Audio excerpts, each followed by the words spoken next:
আবারও চলে আসলাম। আসসালামু আলাইকুম, কেমন আছেন সবাই? নতুন বাড়িতে আমার প্রথম সকাল, মনে হচ্ছে প্রকৃতিও আমাকে ওয়েলকাম জানাচ্ছে। ঘুম থেকে উঠেই দেখি চারপাশ স্নোতে সাদা হয়ে আছে। বাচ্চারা স্নো দেখে তো অনেক খুশি। টেক্সাসে শুধুমাত্র বছরে 1 থেকে 2 বার স্নো হয়, সেটার জন্যই আমরা অপেক্ষা করি। আর নতুন বাড়িতে আসার সঙ্গে সঙ্গে সেটা আমরা পেয়ে গেছি। দেখেন ছেলে মেয়ে এত খুশি, তারা তো স্নোতে যাওয়ার জন্য আমার মাথা খারাপ করে দিচ্ছে। একদিন আগেই মুভ হয়েছি, তো কোথায় কি রেখেছে আমি নিজেও জানি না। বাচ্চাদেরকে যে কি পড়াবো, ওদের সবকিছু এলোমেলো হয়ে আছে। বলে না, আত্মীয় স্বজন বন্ধু বান্ধব হচ্ছে আল্লাহ তাআলার রহমত। আলহামদুলিল্লাহ আমার পাশে আবার আমার যা থাকে, সে তো ঘুম থেকে উঠে ফোন দিয়ে আমাকে বলছে কিছু করেন না, তো আমার জন্য সে নাস্তাও নিয়ে হাজির। গত 3-4 দিন ধরে সে আমাকে খাবার দাবার দিচ্ছে।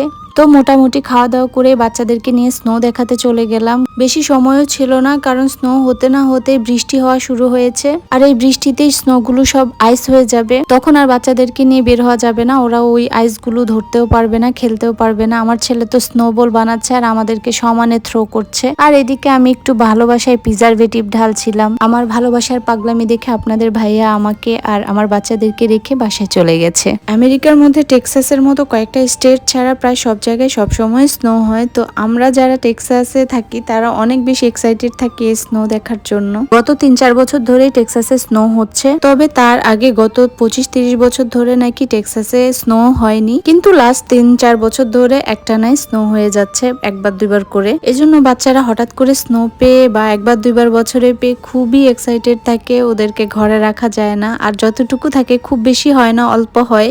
এই অল্পটুকুতেই তারা খুব বেশি এনজয় করে। বেবি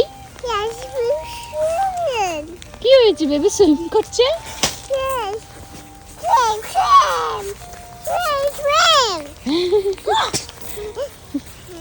বাসায় এসে বাচ্চাদের জন্য অল্প করে একটু রান্না করছিলাম। আর আপনাদের ভাইয়া তো আছে, তার কোনো সিচুয়েশনে তার কিছু যায় আসে না, তার খাবার দাবারের আবদার তো থাকেই। তার ঠান্ডায় পিঠা খেতে মন চেয়েছে, তো পিঠা বানাতে বসে গেছি। তো সবাই ভালো থাকবেন, আল্লাহ হাফেজ।